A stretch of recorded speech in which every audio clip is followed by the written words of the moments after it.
बड़े फख्र के साथ कहते हैं कि हम लेफ्ट टू सेंटर हैं। दूसरी बात, आनंद मिश्रा जी ने कहा कि मैं निर्णय नहीं ले सका था।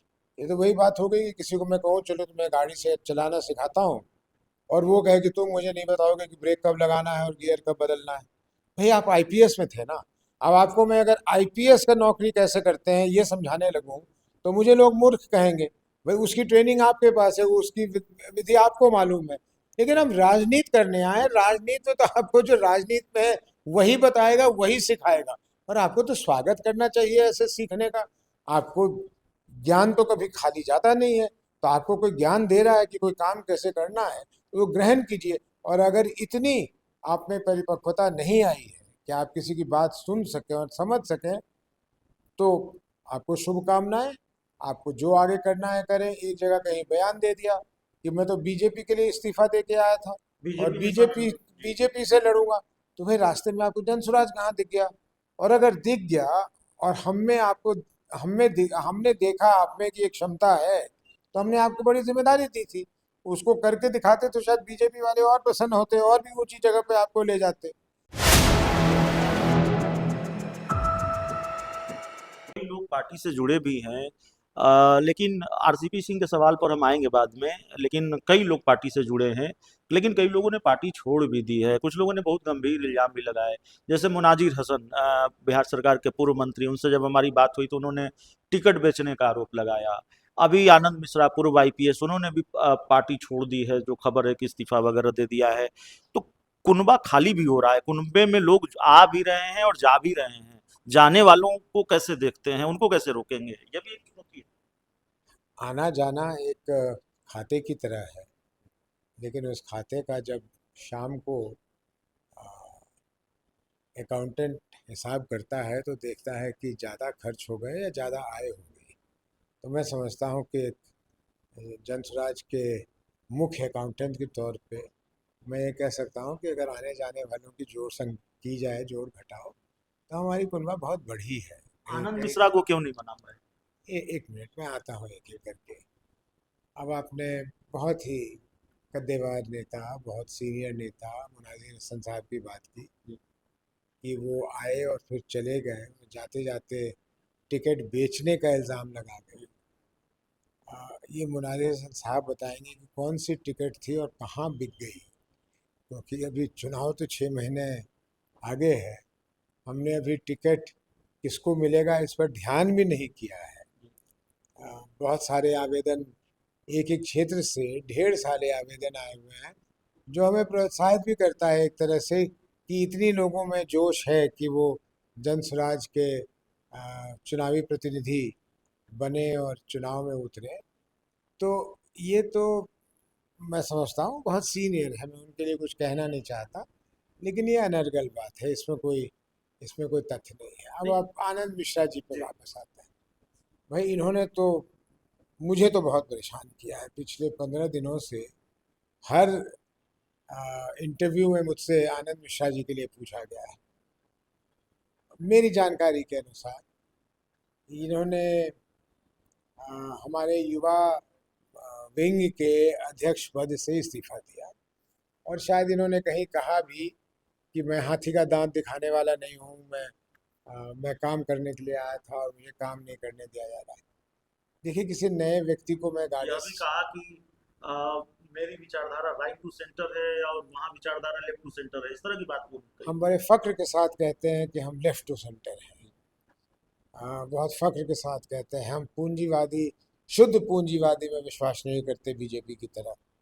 हम समाजवादी विचार के हैं। हम गांधी जी के विचार और अंबेडकर जी के विचारों को लेकर चलने वाले हैं। अपने कॉन्स्टिट्यूशन में दिल से, दिमाग से विश्वास करते हैं। और बहुत फख्र से कहते हैं कि हम लेफ्ट ऑफ सेंटर हैं। बल्कि जितने भी लेफ्ट पे हमको ले जाना है ले जाइए, क्योंकि हमें चिंता है उन लोगों की जिनके पास कुछ नहीं है। हमें चिंता उन लोगों की नहीं है जिनके पास सब कुछ है। तो पहली बात तो ये रही। दूसरी बात, आनंद मिश्रा जी ने कहा कि मैं निर्णय नहीं ले सकता था। ये तो वही बात हो गई कि किसी को मैं कहूँ चलो तुम्हें गाड़ी से चलाना सिखाता हूँ, और वो कहे कि तुम मुझे नहीं बताओगे कि ब्रेक कब लगाना है और गियर कब बदलना है। भाई आप आईपीएस में थे ना। अब आपको मैं अगर आईपीएस का नौकरी कैसे करते हैं ये समझाने लगूं तो मुझे लोग मूर्ख कहेंगे। भाई उसकी ट्रेनिंग आपके पास है, वो उसकी विधि आपको मालूम है। लेकिन हम राजनीति करने आए, राजनीति में तो आपको जो राजनीति में है वही बताएगा, वही सिखाएगा। और आपको तो स्वागत करना चाहिए ऐसे सीखने का। आपको ज्ञान तो कभी खाली जाता नहीं है, तो आपको कोई ज्ञान दे रहा है कि कोई काम कैसे करना है तो वो ग्रहण कीजिए। और अगर इतनी आप में परिपक्वता नहीं आई है कि आप किसी की बात सुन सकें और समझ सकें, तो आपको शुभकामनाएं। आपको जो आगे करना है करें। एक जगह कहीं बयान दे दिया कि मैं तो बीजेपी के लिए इस्तीफा दे के आया था और बीजेपी के साथ बीजेपी बीजेपी से लड़ूंगा, तो भाई रास्ते में आपको जनसुराज कहाँ दिख गया? और अगर दिख गया और हमने देखा आप में कि एक क्षमता है, तो हमने आपको बड़ी जिम्मेदारी दी थी।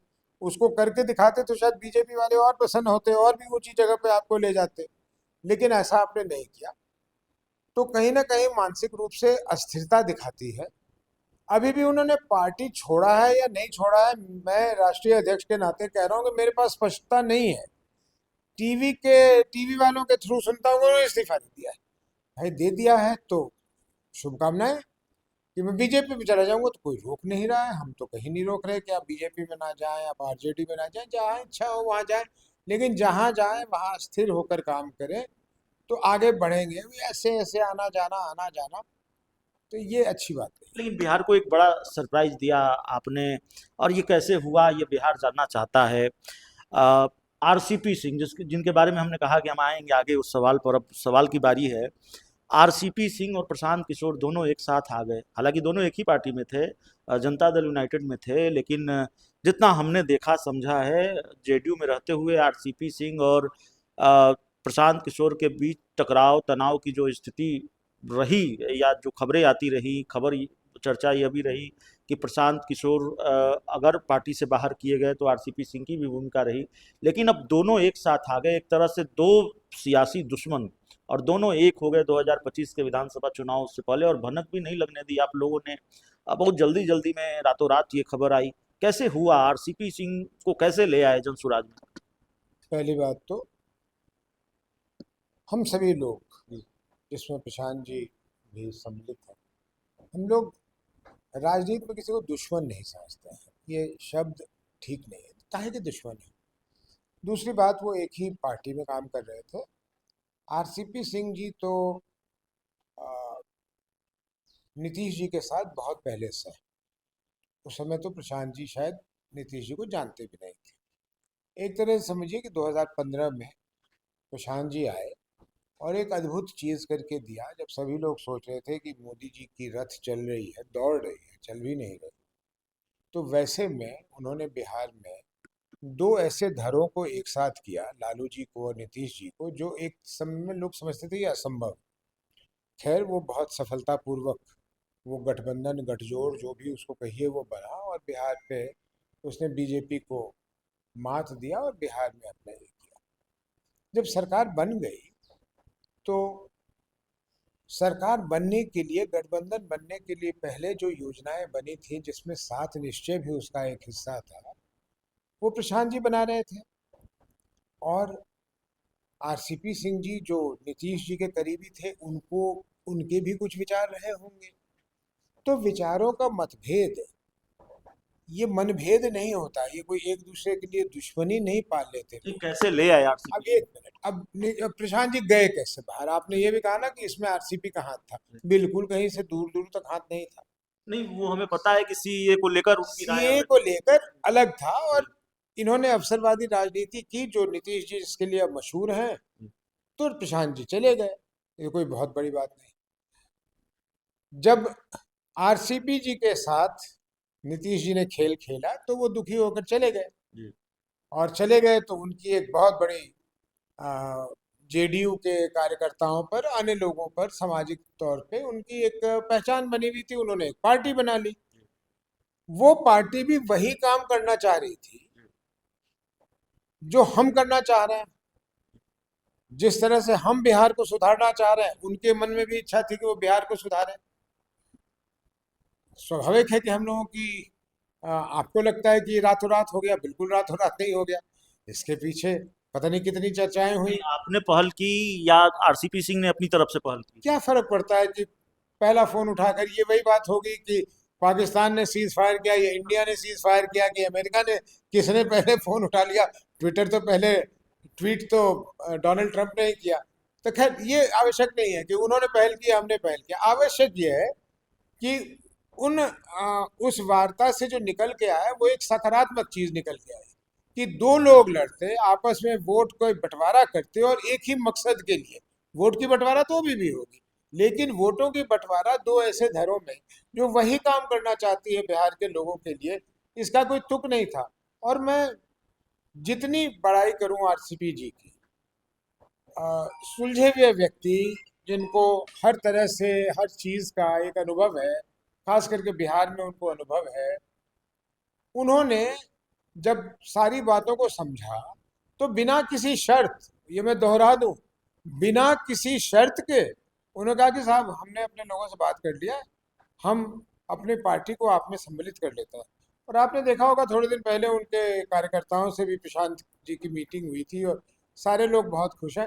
अब उनके पार्टी के लोग, हमारे पार्टी के लोग एक ही पार्टी में हैं और एक ही मकसद से एक साथ काम करेंगे। इसमें कहीं से भी आप लोग इसमें कोई ऐसी